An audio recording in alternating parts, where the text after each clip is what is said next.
এখানে আল্লাহ পাক বলছেন মানুষের মধ্যে কিছু মানুষ আছে যারা তাদের নফসটাকে আল্লাহর সন্তুষ্টির জন্য বিক্রি করে দিয়েছে। মানে তাদের জীবনের মূল থিমটাই হচ্ছে আল্লাহ পাকের সন্তুষ্টি অর্জন করা। কোনো কিছুকেই তারা আল্লাহর সন্তুষ্টির উপর প্রাধান্য দিবে না। যদি কোটি টাকার অফার আসে হারাম, সে সেটা রিজেক্ট করবে, আল্লাহ নারাজ হবে। একটা সুন্দরী মেয়ে যদি জেনার অফার করে, সে রিজেক্ট করবে, কারণ সে আল্লাহকে ভয় করে।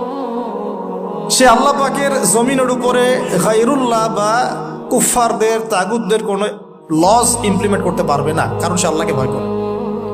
সে ইকোনমিক লাইফে হালাল হারামের পরোয়া করে চলবে, কারণ সে আল্লাহকে ভয় করে। সে তার পরিবারে পর্দা এস্টাবলিশ করবে, বিকজ সে আল্লাহকে ভয় করে। মানে আল্লাহ পাকের সন্তুষ্টির জন্য নিজের নফসটাকে, জান মাল সবকিছুকে বিলিয়ে দিয়েছে। এই মানুষগুলোর সম্পর্কে আল্লাহ বলছেন ওয়াল্লাহু রাউফুম বিল ইবাদ। এই মানুষগুলোর প্রতি আল্লাহ পাক রাউফ হবেন, কোমল নরম সফট হয়ে যান। সুবহানাল্লাহ।